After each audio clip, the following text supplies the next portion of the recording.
Where are you? What's going on where you are in Turkey right now ahead of these elections? Thank you so much for having me, Jack.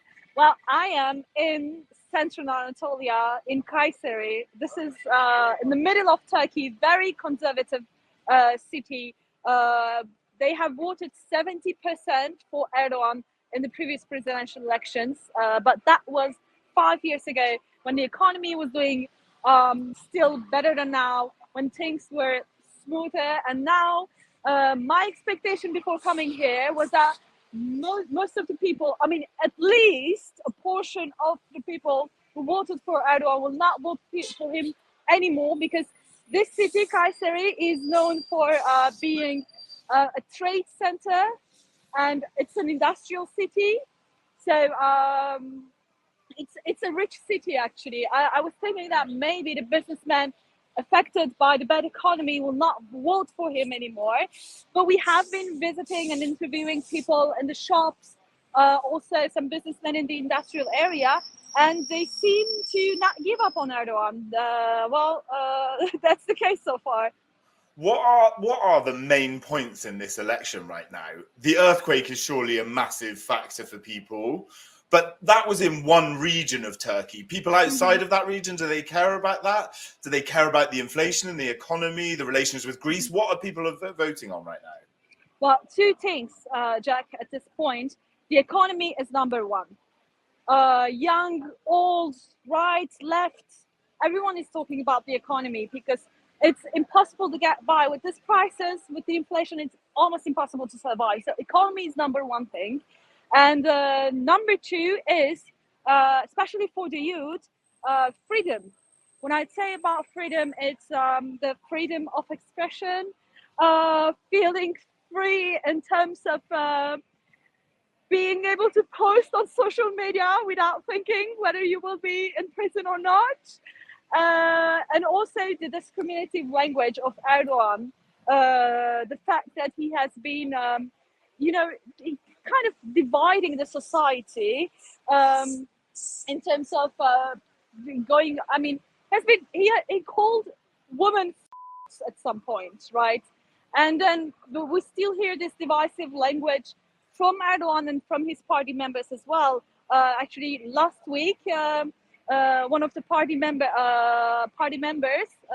Bekir Bozdağ, said, on May 14, people will decide whether they want to celebrate the election results by drinking champagnes or by praying. This is like dividing the society. You're either drinking champagne or you're praying. And it will be one side or the other, though, right? Just like it's so one or the other. The opposition parties or Erdogan. That's it. It's a binary choice right now. There are four candidates for the elections, right? But still, the two other candidates, they have votes around 5% or maybe less. So it's between Kılıçdaroğlu and Erdogan mostly. But why the other candidates matter is that it's very complicated, because there are people who are not willing to vote for Erdogan because of the economy and the reaction to earthquake as well. But they also don't feel comfortable for voting for Kılıçdaroğlu, because they say HDP expressed support for Kılıçdaroğlu, right? And HDP is also the Kurdish party, as you know. So people who are more nationalistic and they don't want to side with the Kurdish party, but they're also not happy with Erdogan, they're going to vote for the other candidates. But what are these people going to do on the second round is still a question mark. And so many people are still undecided. They haven't decided. They haven't made their mind yet. It's so many indecisive voters, especially, I would say, for AKP voters who are not happy. They are indecisive. Yeah.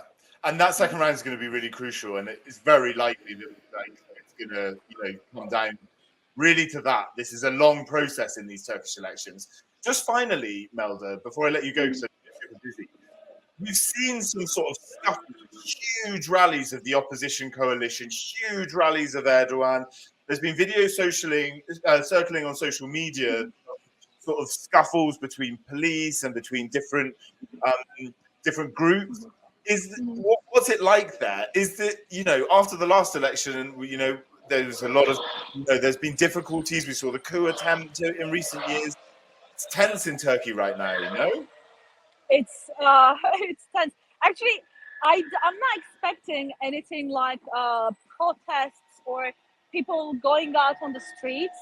I don't feel it right now. I think everyone is so excited about the elections that they're waiting for the results. So you see now I'm on the main square in. I can show you around a little bit actually if you want in Kayseri. It's like different parties are next to each other and they're campaiggning.